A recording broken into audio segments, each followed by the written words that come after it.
Bien, señores, de nuevo aquí en el SEC del Defensor del Pueblo y el Pueblo, y dejamos pendiente con nuestro amigo y hermano Máximo Calzado Así es, Reyes, no haya duda. el tema de este convenio que firmó con los regidores. ¿Cuál es el contenido? Me gusta, me interesa, porque los regidores necesitan quien les enseñe. Mira, cómo comportarse. Realmente no hay forma de que el Defensor del Pueblo desarrolle la labor de educación y promoción de los derechos sin estar vinculado al tema de la municipalidad.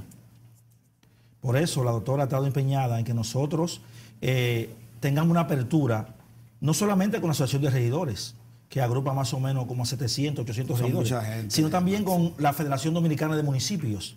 Fíjate que en el ámbito municipal hablamos de 4.000 y pico de cargos entre regidores, síndicos y vocales. También hay una asociación de vocales. Entonces nosotros iniciamos con la Asociación de Regidores, porque hemos hecho actividades formativas ya, por ejemplo, en Monteplata. El año pasado hicimos actividad formativa con la pasada directora de la Asociación de Regidores. Entonces, en el ámbito municipal, ¿qué tenemos nosotros? Primero, desde el punto de vista logístico y operativo... ¿Cuáles son? Bueno, un acuerdo de colaboración mutuo. El Defensor del Pueblo pone a disposición de la Asociación de Regidores las jornadas formativas que estamos desarrollando, todas las charlas que tenemos, por ejemplo, el taller que tenemos de la Constitución como norma, que dura 4 horas, ahora le vamos a elevar a curso, que son 25 horas, y posteriormente lo elevaremos a diplomado de 100, 80 o 100 horas, como exige el Ministerio de Educación, Ciencia y Tecnología. Esas actividades formativas de talleres, cursos y diplomados incluyen un certificado de participación y están avalados por la UAS. O sea que la persona no solamente va a recibir el plan de la enseñanza, conocimiento fresco de manos de personal calificado, sino también que va a tener un certificado de participación que le va a servir como aval para llenar su currículum. Entonces, ¿qué pone el Defensor del Pueblo? Bueno, el Defensor del Pueblo pone a los profesionales, a los docentes, que van a tratar los diferentes temas. Llámese, por ejemplo, tema de la ley 8701, Seguridad Social, tema de medio ambiente, la ley 107, ley que regula la relación de los ciudadanos con la administración, la Constitución como norma, o sea, todos los temas las actividades formativas que desarrolla el Defensor del Pueblo, que son más o menos como 10 actividades formativas que hemos identificado. Y vamos a ir incorporando más. Bien, entonces, ¿qué pone a Sodores? Bueno, Sodores pone los locales en el distrito a nivel nacional y también el público. ¿Por qué? Porque estamos hablando de que llegamos a las comunidades y ahí están también los presidentes de junta de vecinos, las personas de la junta de vecinos. También participan en esa actividad. O sea, que la actividad no es solamente para los regidores, sino hacemos una actividad en un pueblo y ahí van las personas que entiendan, que ellos inviten. Personas de la sociedad civil, de la junta de vecinos, ¿verdad? Van también de la liga deportiva, todo el sinnúmero de instituciones que están en la comunidad, pero también va gente de la gobernación. ¿Por qué? Porque nosotros entendemos que si vamos a una provincia, las autoridades de esa provincia deben conocer que el Defensor del Pueblo está ahí. Claro. Hasta por un tema quizás de seguridad y de logística. ¿Por qué? Porque nosotros no necesariamente conocemos la provincia. Pero si vamos en coordinación con el alcalde, con el síndico, con el regidor, director de distrito, bien, entonces con los vocales, es más fácil para nosotros, inclusive la convocatoria, inclusive el tema de la logística, del alojamiento, del lugar y todo eso. Entonces, ¿qué pasa? ¿Por qué nosotros entonces tenemos que tener esa apertura con la municipalidad? Bueno, ya te dije que ellos son más o menos 4.000 y pico de cargos, pero el alcalde, el regidor, es la persona más próxima al ciudadano. Entonces, por lo menos debería hacerlo. Bueno, en principio, en teoría, es. Ahora, fíjate qué pasa. Entonces, una persona, y yo una vez estaba conversando con él, y me decía, bueno, pero es que si ustedes educan a los municipios, entonces eso va a revertir en contra de los alcaldes. No. Al contrario, si nosotros a través de la jornada formativa que desarrolla el Defensor del Pueblo, educamos a una persona, mira, tú no puedes tirar basura a la calle, por ejemplo, debe de cuidar y proteger el medio ambiente, eso va en beneficio del alcalde y va en beneficio de la municipalidad. Pero también esa jornada formativa que el Defensor del Pueblo está llevando gratis es un ahorro para la municipalidad. ¿Por qué? Porque la ley 163-2003 establece que los municipios, los alcaldes deben dedicar un porcentaje del presupuesto a la educación, y esta educación en materia de derechos humanos fundamentales y medioambientales se la está llevando el Defensor del Pueblo gratis. O sea, que ese dinero que deberían dedicar para la educación se lo están economizando y pueden dedicarlo a otra cosa, temas de violencia de género, salud, etcétera, etcétera. Pero ¿qué pasa? Que un ciudadano empoderado que conoce sus derechos, un ciudadano que es un aliado de la municipalidad, no podemos verlo como que un ciudadano que esté exigiéndole más a la municipalidad, sino que un ciudadano conoce, perdón, lo que está haciendo la municipalidad, está más proclive a pagar sus derechos, está más proclive a participar en los cabildos abiertos, en los presupuestos participativos. ¿Estamos claros? Entonces, también pagar sus impuestos. O sea que debemos que verlo de manera integral. Bien, entonces es importante que eduquemos al ciudadano, pero también vamos a educar a la administración. Y por eso nosotros estamos desarrollando, próximamente estaremos poniendo en circulación un compendio normativa desde el punto de vista de lo que es la actividad de la administración pública, derecho administrativo, la jurisdicción contenciosa. Un compendio de ley que va a incluir los artículos de la Constitución que tiene que ver con el tema de los principios rectores de la organización de la administración pública, desde el artículo 138, pero también la ley 1494, ley que regula la jurisdicción contenciosa, y la ley 1307, ley de transición, la ley 247-2012, orgánica de la administración pública, y la ley 107-2013, que establece la relación de los ciudadanos con la administración. ¿Y qué establece esta ley? Bueno, una serie de principios rectores, establece una serie de derechos para el ciudadano en su relación frente a la administración, pero también establece una serie de deberes y obligaciones del funcionario y servidor público, como el respeto de la dignidad de la persona que va a buscar un servicio. Bien, por ejemplo, fíjese, por ejemplo, hace como un año salió, por ejemplo, en la prensa que una persona que tenía, por ejemplo, un mal olor en los pies, ¿verdad? No lo querían atender. Pero ¿qué pasa? Una persona que va, por ejemplo, a un hospital público con un pie diabético que va sangrando. Entonces, tenemos que concientizar a las personas que trabajan en los hospitales públicos, del portero, el enfermero, el personal administrativo. Si usted trabaja en un hospital público, lo normal es que usted se tope con escenas de gente sangrando, gente que va herida, gente que va golpeada. Entonces, si usted no tiene vocación... Para eso es el hospital. Si usted no tiene vocación, entonces deje de trabajar en el hospital. Pero algo más sencillo, Marino. El año pasado nosotros, República Dominicana, estuvo una mala noticia, por ejemplo, a nivel internacional. ¿Por qué? Porque en un hospital, una enfermera, habían 2 personas que van a buscar un servicio y eran lesbianas. Fíjate el desconocimiento. Hay libertad de religión, ¿verdad? Ok, libertad de culto. Pero usted ejerciendo el derecho a libertad de culto tiene que respetar el derecho que tienen las demás personas a hacer lo que ellos quieran, a ser homosexual, heterosexual, como ellos quieran. Entonces, fíjate algo tan sencillo, porque por desconocimiento del derecho, esa enfermera le dijo a esas 2 jóvenes, ustedes son un antro diabólico, algo así, esa fue la expresión. Y eso pasó el mundo entero desacreditando a la República Dominicana que somos xenófobos. ¿Por qué? Por una simple expresión. ¿Por qué? Porque esa persona puede ser católica, apostólica, romana, de cualquier religión, pero no entiende que los homosexuales también tienen derecho. Y no estamos aquí protegiendo los homosexuales, ni tampoco sino estamos hablando del derecho que tienen los LGBT. ¿Por qué? Porque los LGBT también pagan impuestos. Y el legislador tiene que legislar para 10 millones de dominicanos.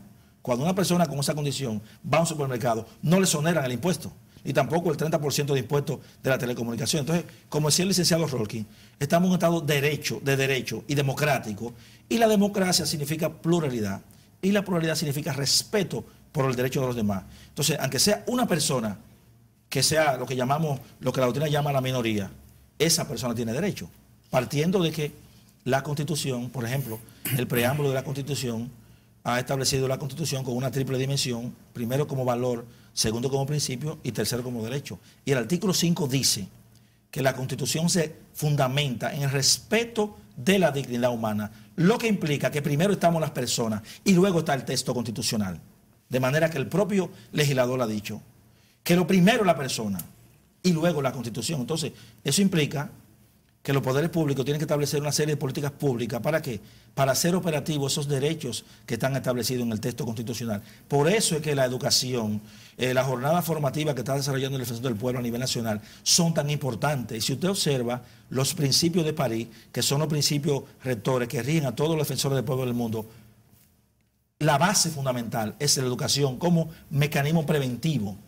Bien, mecanismo preventivo. De manera que esta jornada formativa que estamos desarrollando a través de los talleres, y posiblemente este año vamos a empezar también con los programas virtuales, el programa de educación virtual también, para llegar a todos los rincones. ¿Por qué? Porque el Defensor del Pueblo no tiene recursos humanos ni económicos tampoco para llegar a 10 millones de dominicanos, pero a través de Internet, por ejemplo, todo aquel que tenga un celular puede acceder a la plataforma y puede tomar un curso o un taller del Defensor del Pueblo gratuito en Internet.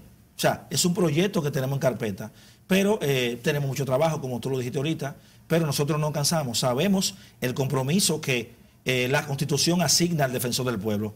Y todos estamos comprometidos con cumplir con una buena labor y también con la misión y el empeño que ha puesto la doctora Zoila Martínez Guante en llevar esta institución hacia otros horizontes para que 10 millones de dominicanos conozcan de lo que hacemos en la institución. A propósito de esa ponencia, tiene vinculación tú me destaques la vinculación de los derechos humanos, el defensor del pueblo y la Estrategia Nacional de Desarrollo. Bueno, sí, fíjate, nosotros ahora en los artículos que estamos desarrollando del defensor del pueblo, a partir de ahora la dirección hemos tomado una estrategia y hemos ya compartido con el licenciado Rolkin y con el equipo de comunicación y con el área jurídica los artículos que y precisamente salió un artículo hoy en el periódico, ayer también, en el periódico digital El Siglo y El Informante, creo, que nosotros como órgano que tiene que supervisar y vigilar la actuación de la administración pública, también debemos de ver y de velar por el cumplimiento de los indicadores y las metas que están establecidas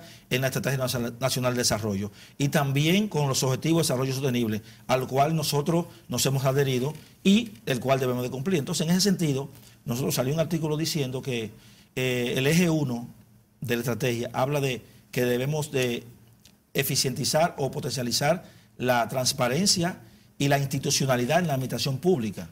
Sin embargo, cuando uno ve todos los 4 objetivos generales que tiene ese eje, ninguno habla de los derechos económicos y sociales, a lo cual hizo referencia el licenciado Rolkin hace un rato. Sin embargo, se está en el eje 2.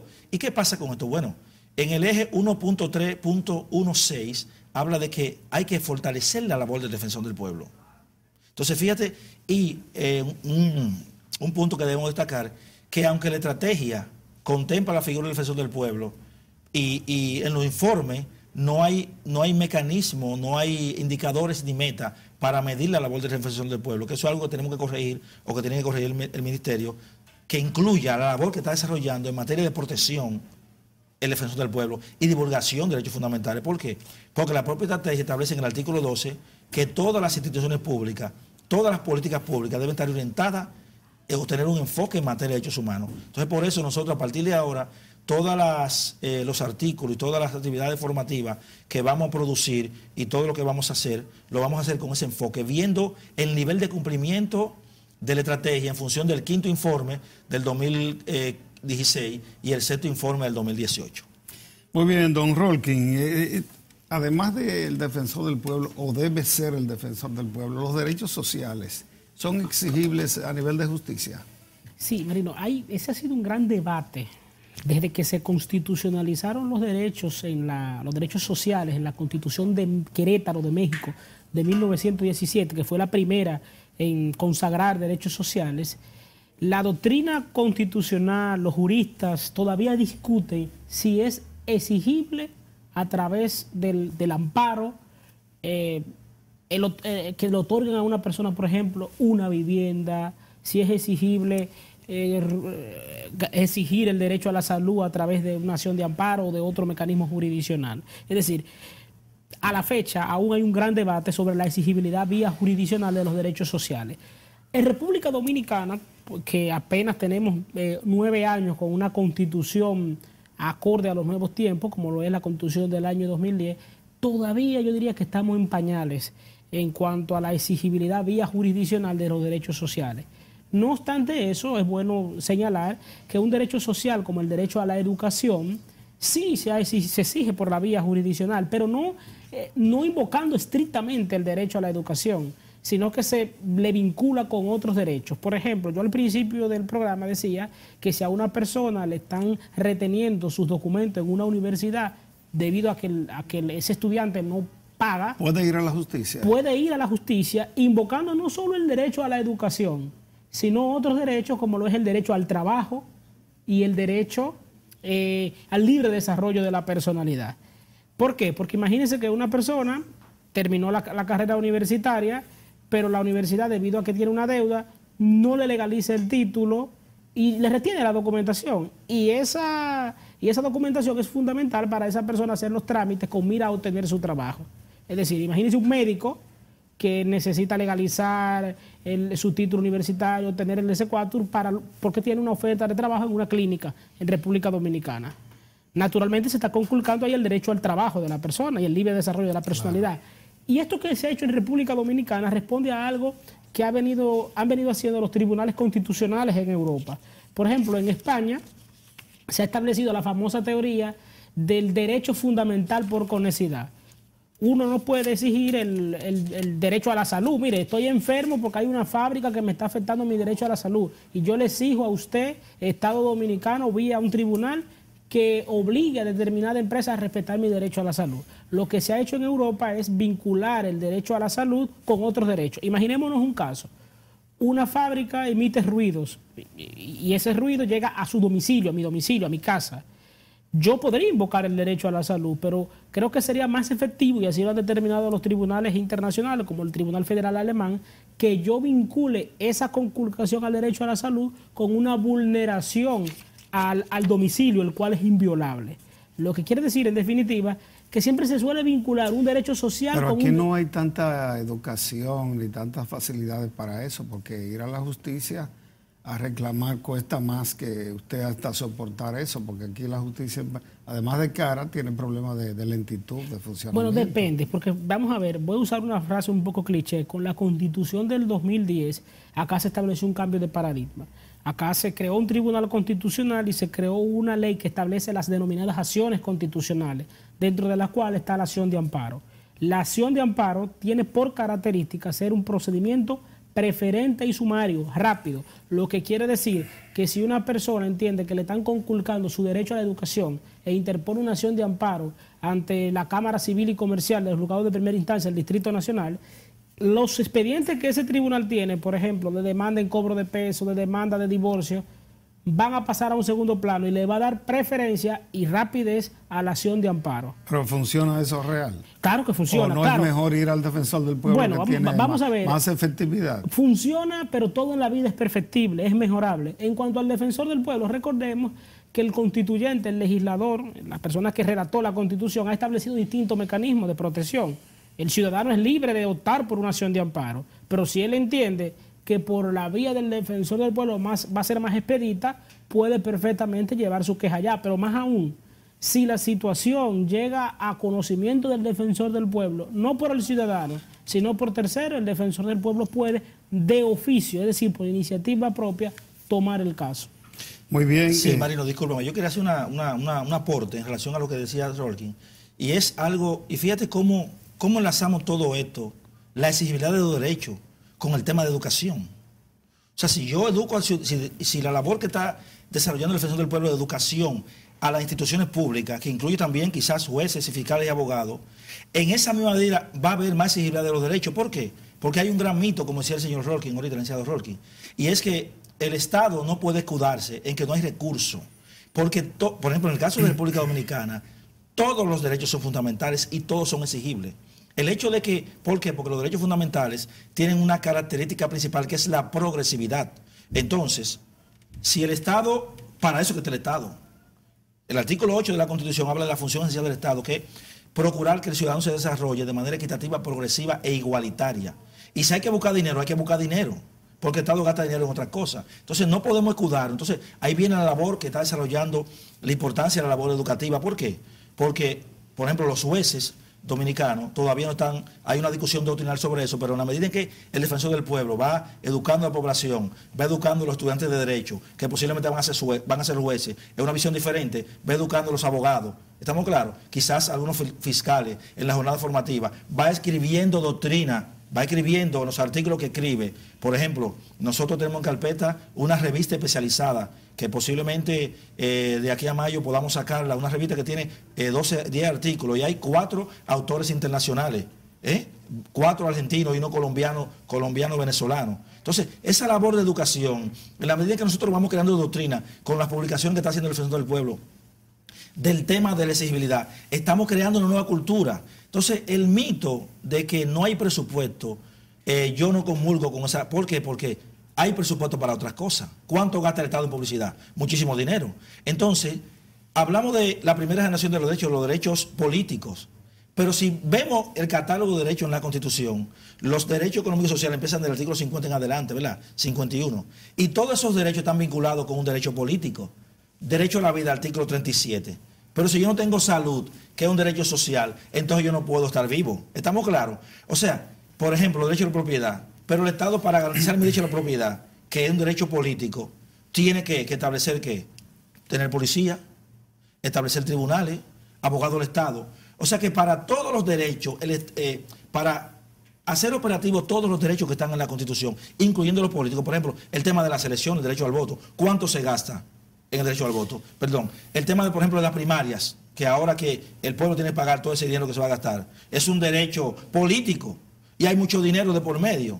Breve, Máximo, y Rolkin, si puede entre los dos hablarme ya de la importancia de este compendio de normas administrativas. Para terminar ahí. Fíjate, rapidito para que también Rolkin tenga, el licenciado que tenga participación. Fíjate, nosotros, ¿cuál es la labor del defensor del pueblo? ¿Cuáles son la mayoría de casos que llegan al defensor del pueblo? Y a eso el licenciado me corrige. Son violaciones de derechos por parte del Estado. Entonces, nosotros tenemos que educar al Estado, tenemos que educar a los funcionarios públicos y a los servidores públicos. Y esta ley 107, ¿por qué? Porque el Ministerio de Administración Pública, que es el órgano rector de la Administración Pública, debió desarrollar una labor más intensa. La gente no conoce la ley 107, que es la ley que le establece una serie de derechos en su relación con la administración. Entonces, este compendio de normas administrativas, conjuntamente con la jurisprudencia de la jurisdicción contenciosa y del Tribunal Constitucional, es un documento público que va a ser físico y digital para que todo el ciudadano lo pueda tener acceso. Pueda acceder. Bien, entonces, en esta labor de educación, por eso insisto, el mayor vulnerador de derechos es el Estado. Y esa es la cultura que nosotros tenemos que eliminar y tratar, por ejemplo, de erradicar, educando al ciudadano, pero también educando al funcionario público. Entonces, este compendio de normas viene a eso, viene a que a contribuir a que los ciudadanos, los funcionarios públicos, conozcan sus derechos y la responsabilidad que les asiste. Muy bien, ya casi nos vamos, Rolkin. Sí, bueno, hay que tener en claro... sobre el tema. Sí, hay que tener algo muy en cuenta, Marino. El Estado Dominicano, el aparato legislativo del Estado Dominicano ha cambiado. Como bien señala el licenciado Calzado, el Estado, a nivel mundial, siempre ha sido el mayor conculcador de derechos fundamentales. Y los derechos fundamentales surgen a través de las grandes revoluciones del siglo XVIII como límites al accionar del Estado, de los poderes públicos.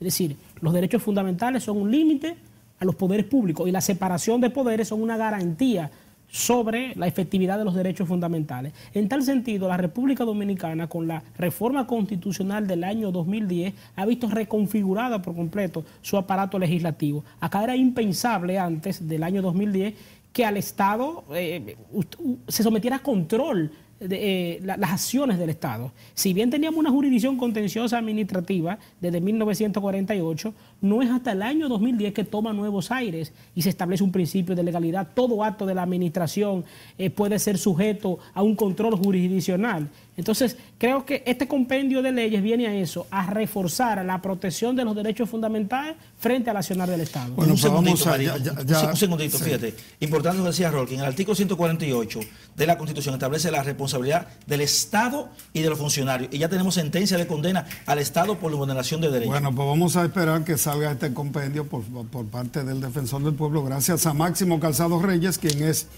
director de Educación, y también Rolkin Lorenzo Jiménez, abogados, ambos subdirector de tutela de derechos, por haber estado aquí en el Defensor del Pueblo y el Pueblo. Gracias. Muchas gracias. Para nosotros es un placer estar aquí. Muy bien, señores, nos vemos en una próxima entrega de este programa, El Defensor del Pueblo y el Pueblo. Hasta la próxima.